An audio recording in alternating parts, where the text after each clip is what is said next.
मी doctor Sonali Lokhande, कृषी विज्ञान केंद्र सिंदेवाई येथे विषय तज्ज्ञ म्हणून कार्यरत आहे. शेतकरी बंधूंनो, आज आपण कांदा लागवड तंत्रज्ञान याविषयी थोडी माहिती घेऊया.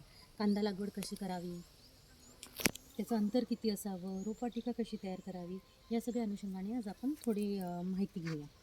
तर शेतकरी बंधूंनो, आपण इथे बघत असाल की आमच्या प्रक्षेत्रावर आपण कांदा लागवड केलेली आहे आणि कांद्याची जी वाण लावलं आहे आपण, हे आपलं डॉक्टर पंजाबराव देशमुख कृषी विद्यापीठ ने रिलीज केलेली ही व्हरायटी आहे.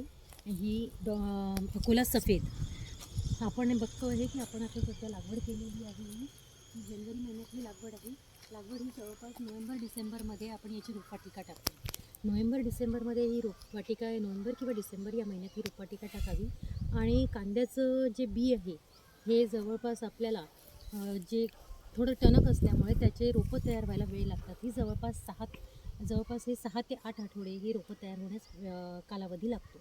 यामध्ये आपण जर बघितलं तर कांद्याचा हंगाम हा आपल्या इकडे विदर्भामध्ये आपण खरीपमध्ये कांदा घेत नाही, पण उशिरा खरीप यामध्ये आपण कांदा घेतो आहे.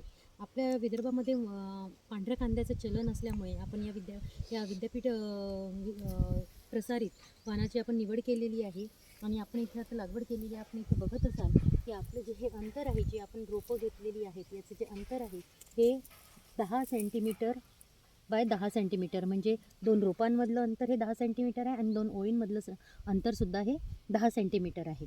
आणि यामध्ये अजून बरेच वाणं आहेत जी आपण पांढरे फुले शुभ्र आहे, अकोला सफेद आहे, अशी अनेक वाणं आपण याच्यामध्ये घेऊ शकतो. आता यामध्ये जर आपण बघितलं तर खतांचं नियोजन करायचं म्हटलं तर 100-50-50 याप्रमाणे आपण खतांचा वापर करू शकतो. यामध्ये आपण अर्धे नत्र, संपूर्ण स्फुरद आणि पालाश हे आपण लागवडीच्या वेळेस देतो आणि उरलेला नत्र हा आपण लागवडीनंतर 30 दिवसांनी द्यावा. तसंच यामध्ये कांद्याचा कंद हा चांगला आतमध्ये पोसावा म्हणून हा मायक्रोन्यूट्रियंट्स किंवा सूक्ष्म अन्नद्रव्यांना कांदा हे चांगला रिस्पॉन्स देतं. त्या अनुषंगाने आपण सल्फरचा सुद्धा वापर याच्यामध्ये करू शकतो, जेणेकरून कांद्याचा जो बल्ब आहे तो चांगला पोसला जाईल. आणि जर आपण याच्यामध्ये बघितलं तर पाण्याचं नियोजन किंवा पाणी व्यवस्थापन हे ज्याप्रमाणे गरज असतं त्याप्रमाणे पाळ्या द्याव्यात. आणि आंतरमशागतीमध्ये या पिकाला हे पीक जमिनीच्या आतमध्ये पोसत असल्यामुळे याला तण विरहित ठेवणं फार गरजेचं आहे.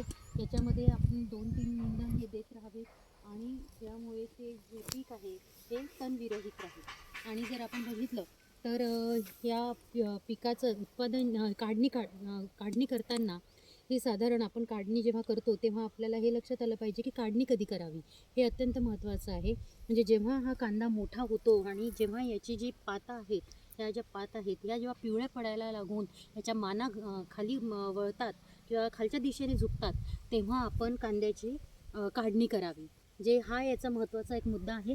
आणि उत्पादन हे साधारण स्टार्ट. आता आपण बघितलं की याचे जेव्हा 50% पाने पिवळे पडून यांचे मान जेव्हा खालच्या दिशेने वळते तेव्हा आपण याची काढणी करतो.